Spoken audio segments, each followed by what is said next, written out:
শুভ সকাল বন্ধুরা, তোমাদেরকে জানাই আমার চ্যানেলের পক্ষ থেকে অনেক অনেক স্বাগত এবং ভালোবাসা।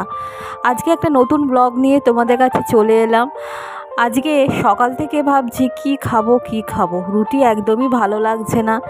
এখন না অনেক কিছু খেতে ইচ্ছা করে, মুখের স্বাদ যেন এক এক সময় এক এক রকম পাল্টে যায়। তো ভাবলাম যে পরোটা করি, যদিও আজকে আমি পরোটা এখন খাবো না।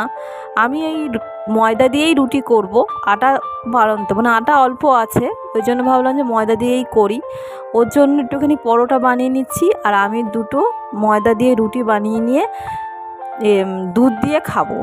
আর এটা থাকবে, আমি পরে এটা খেয়ে নেব। তো আজকে এই দেখো বাঘা আপডেট।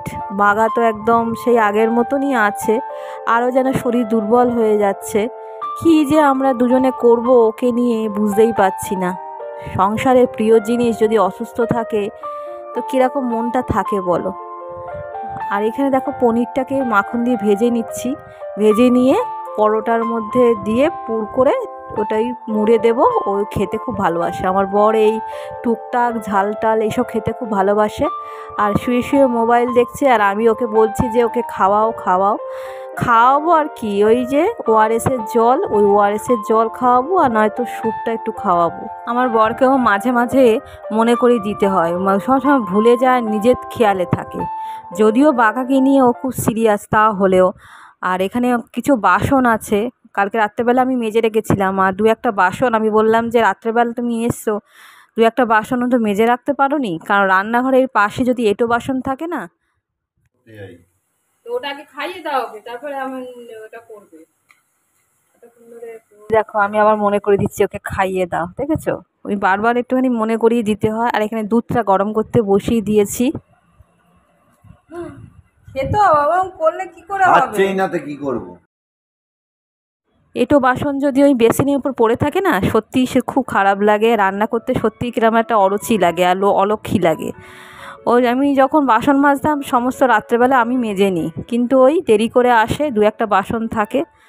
আর এঁটো বাসন থাকলে আমি আবার তলায় রেখে দিতাম, কিন্তু তলা থেকে আবার উপরে নিয়ে আসা আমার পক্ষে সম্ভব নয়, নিচু হতে হবে। আর এখানে দেখো রুটি আর দুধ খেয়ে নিলাম। আর দেখলে তো বাঘাকে কি অবস্থা, বাঘাকে কিছুতেই খাওয়ানো যাচ্ছে না, এরকম জোর করে খাওয়াতে হচ্ছে। টেবিলের উপরে রান্নার প্রস্তুতি চলছে। যে লাউটা আছে, লাউটা ঝিরিঝিরি করে কেটে নিচ্ছি, লাউ চিংড়ি করব আজকে, সেজন্যই কেটে নিচ্ছি।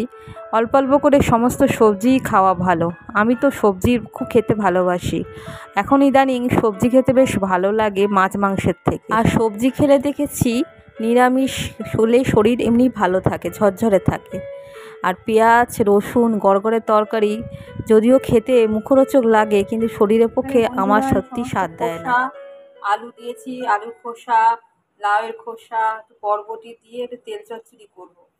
আর এখানে কেটেছি লাউ, আলু দিয়ে চিংড়ি মাছ করবো, আর ডাল সেদ্ধ করবো। মানে পেঁয়াজ আদা রসুন কাঁচা লঙ্কা টমেটো সব কেটে রেখেছি, জল দিয়ে রেখেছি, তেলপোড়া মানে ডিপ ফ্রিজে ছিল তো, ওই জন্য জল ঝরিয়ে জন্য রেখেছি। তেলপটকা চিংড়ি মাছ।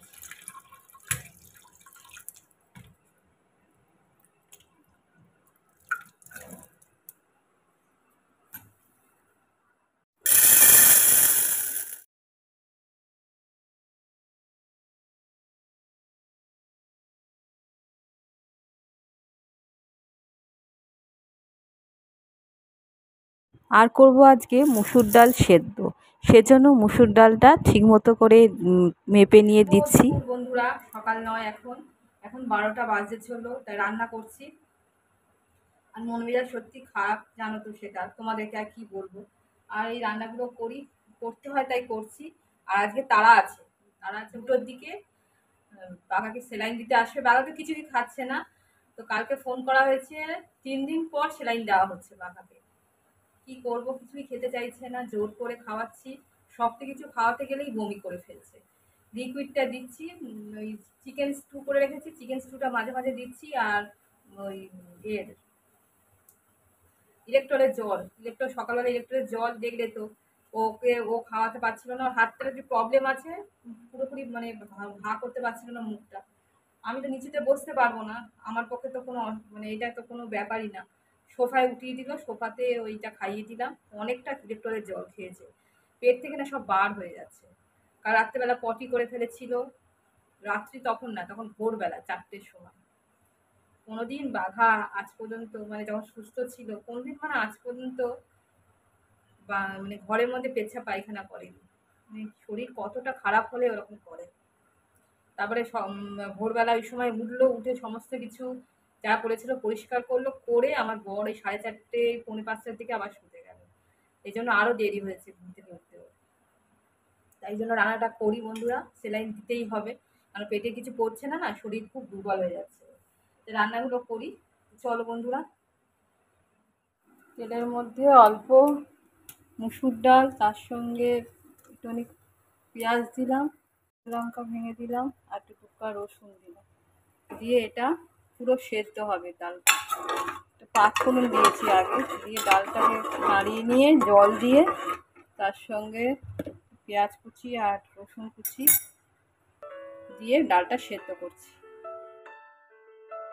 একদিকে রান্না করছি আর এদিকে ঘরে চলে এসেছি। এসে ভাবলাম যে বিছনাটা একটুখানি ঝাড় দিয়ে নিই। বিছনাটা যদিও পরিষ্কার থাকে, কে আর উঠবে। ওই রাত্রেবেলা শুই, আমি বসে থাকি।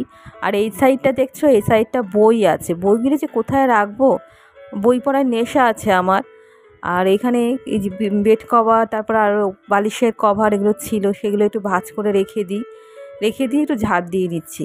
আজকে বারান্দাটা, তারপরে বাইরের ঘরটা হচ্ছে ঝাড় দিয়েছি সব, এই ঘরটা ঝাড় দেওয়া হয়নি, সেজন্যই বিছনাটা ঝেড়ে নিলাম, সোফাটাও ঝেড়ে নিলাম, ঝেড়ে নিয়ে এবার ঝাড় দিচ্ছি। জানলাটা খুললে এত রোদ্দুর আসে না, বেশ ভালো লাগে। আর রোদ্দুরটা না অনেকক্ষণ পর্যন্ত থাকে। কিছু কিছু জামা আমার ভিজে ভিজে থাকে, এই জানলার এখানে দিয়ে দিলে আপনা আপনি শুকিয়ে যায়, বেশ ভালো কিন্তু রোদ্দুর আসে। শীতকালে এই রোদ্দুরটা বেশ আরামদায়ক হবে, যদিও গরমে খুব একটা লাগে না, তা হলেও আমি জামা কাপড়, তারপরে মাঝে মাঝে চাদর, এগুলো হচ্ছে রোদে দিয়ে দিই। জানলাতে দিলেই ভালো মতো রোদ্দুর দেওয়া হয়।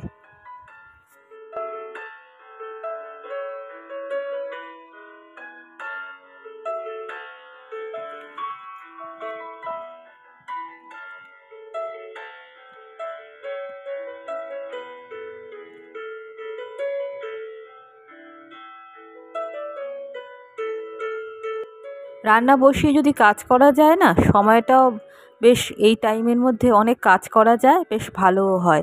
এখন তো অনেক তাড়াতাড়ি রান্না বসিয়ে দিই, তাই ভেবেছি যে ভালো যখন একদম সুস্থ হয়ে যাব, তখনও হাজার কাজ থাকুক না কেন, রান্নাটা আমি আগে করেই নেব। রান্নাটা হয়ে গেলে তাড়াতাড়ি খাওয়াটাও হয়ে যায়। একটা জিনিস বসিয়ে দিয়ে আবার চলে এলাম ঝাড় দিতে, ঝাড় দিচ্ছি, আবার দেখছি ও রান্না কত দূর এগোলো, অনেকটা কাজ সারা হয়ে যাচ্ছে। দেখো ঝাড় দিচ্ছি, সকালবেলা একবার এই বারান্দাটা পুরো ঝাড় দিয়েছি। এখন এখানে পেঁয়াজের খোসা, তারপরে হচ্ছে আলুর খোসা দু একটা পড়ে আছে, না ঝাড় দিলে না হয় না, ভালোও লাগে না। আর এখানে দেখো রান্নাটা করছি, এই যে খোসা দিয়ে, যে তেল পটকা দিয়ে একটা চচ্চড়ি। আমি যখন না সবজি কাটছিলাম সকালবেলা, তখন আমার বর বলে খোসাগুলো দিয়ে কি করবো, খোসাগুলো আবার খায় নাকি। আমি বললাম দেখো, আর এই তেল পটকাটা দিয়ে করেছি, এই খোসা দিয়ে তেল পটকা এত খেতে সুন্দর হয়েছে, ওর তো প্রচণ্ড ভালো লেগেছে, এই দিয়েই মনে হচ্ছে বেশিরভাগ ভাতটা খেয়েছে।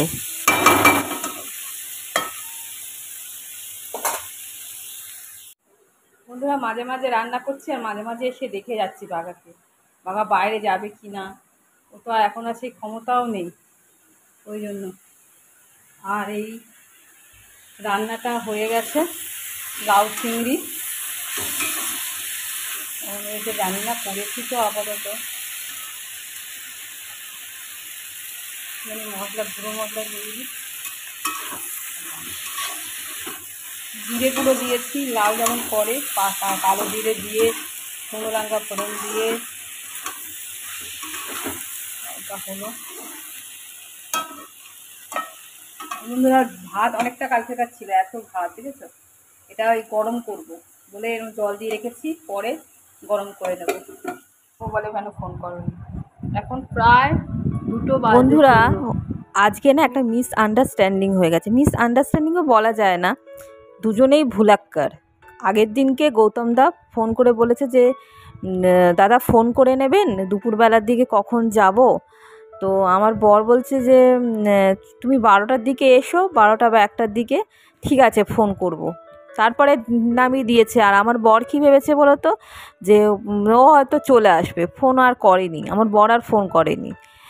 এখন আবার ফোন করে, যখন খাওয়ার আগে আমি ফোন করেছি, আমি বললাম যে 1টা 1:30 বাজতে চলো, এলেন না তো। তখন ওই গৌতমদা বলছে যে আমি তো বাড়িতে চলে এসেছি, দাদা তো কিছু বললো না।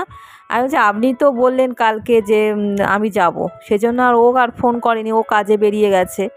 তো আমি আবার বললাম যে চলে আসুন, কারণ এই সময় সেলাইন না দিলে খুব দেরি হয়ে যাবে। তো এখন ওই 2টো বাজে, আমি তাড়াতাড়ি খেয়ে নিচ্ছি। উনি বললেন যে আমি যাচ্ছি। তো তারপরে না সেই বসে আছি, তো বসে আছে সেই 3:45-4টের দিকে। তখন আমার বর সে চান করেনি, খায়নি, আর আমি ওকে বলছি যাও না, গিয়ে স্নানটা করে আসো অন্তত, কারণ ও আবার আজকে বিকালবেলা বেরোবে। তারপরে এই আসছে, অপেক্ষা করে আছি দেখো দুজনে। আমার তো খাওয়া হয়ে গেছে, ওর স্নানও হয়নি, চানও করেনি। স্নান হয়ে যেত, খাওয়া হয়ে যেত, তাই না? স্নানটা করে নাও না, স্নান করে একটা রুটি খেয়ে নাও, চলে যাবে ভাত খাবে। স্নান করবে, এখন এলো না। সেলাইন দিতে এসেছিলো, প্রায় 2 ঘন্টা দেরি করেছিল। এর মধ্যে আমার বর স্নান খাওয়া দাওয়া পুরো করে নিতে পারতো। একটু গাফিলতিও আছে, মানে আমাদের মানে বলতে নেই, আমাদের বরের বংশে আমার শ্বশুরমশাইও ছিল। কী বলতো, সব যাবতীয় কাজ করবে আর সমস্ত কাজ করবে সেই দেরিতে, মানে সন্ধে যখন শাক বাজবে তখন খেতে বসবে। মানে খাওয়া নিয়ে যেন ওদের একটা, ওই এত দেরি করে খায় জানো না।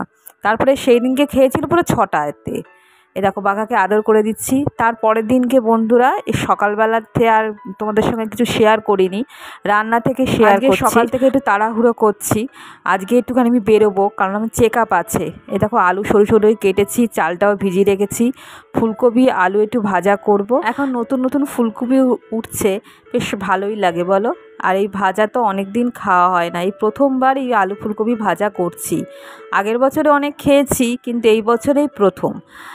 আর এই তাড়াহুড়ো আছে বলতে, এখানে আলু আর পালং শাক বরবটি দিয়ে একটা তরকারি করছি, ডিমের অমলেট দিয়ে করবো। এটা ভাজা করে দিচ্ছি, অন্য সময় প্রেশার কুকারে দিই, তা ভাবলাম না থাক এমনিই করি।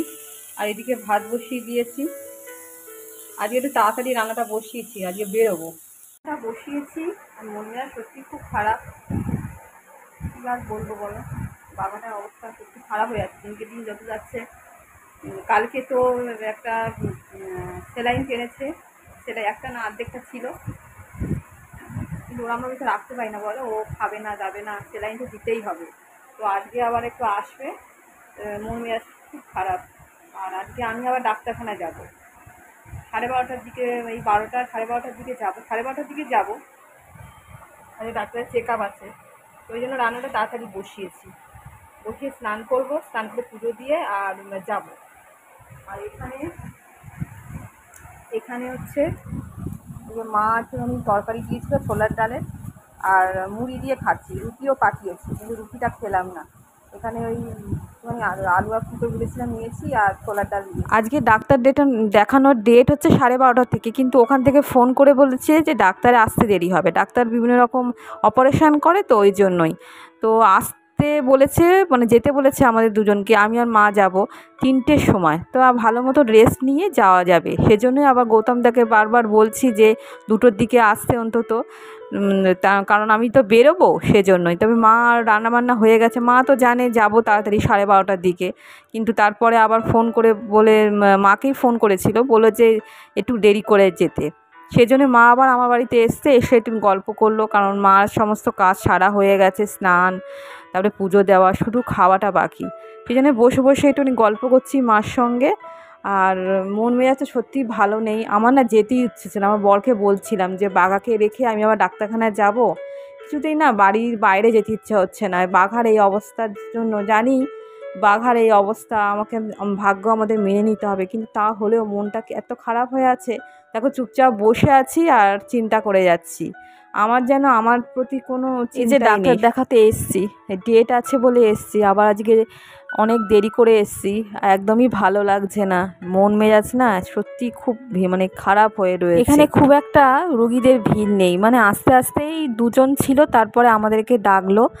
মা তো সব সময় আমার সঙ্গী, মা সব সময় থাকে। আর বাড়িতে আসবার সময় দেখলাম মাঠের এই আকাশটা এত সুন্দর লাগছে, দূর থেকে সিনারিটা এত সুন্দর, এটা না ভিডিও করে পারলাম না। তখন পুরো 4:30 বাজতে চলছে। আর এখানে মাঠে ছেলে মেয়েদের ভিড়, আমাদের মাঠটা সবসময় ছেলে মেয়েদের ভিড় থাকে, কারণ পাশে জিমনাস্টিক শেখানো হয়, তারপরে ক্যারাটে শেখানো হয়, আর ফুটবল ছোট ছোট বাচ্চাদের কোচ দেওয়া হয়, মানে দৌড়ায় তারা। আর এখানে এসে দেখি আমার বর এখনও সেই খেতে বসেছে, বললাম না খুব দেরি করে খাবেই। এখন ভিডিওটা বন্ধুরা রাখছি, আবার দেখা হবে নতুন একটা ভিডিও নিয়ে তোমাদের সঙ্গে। টাটা।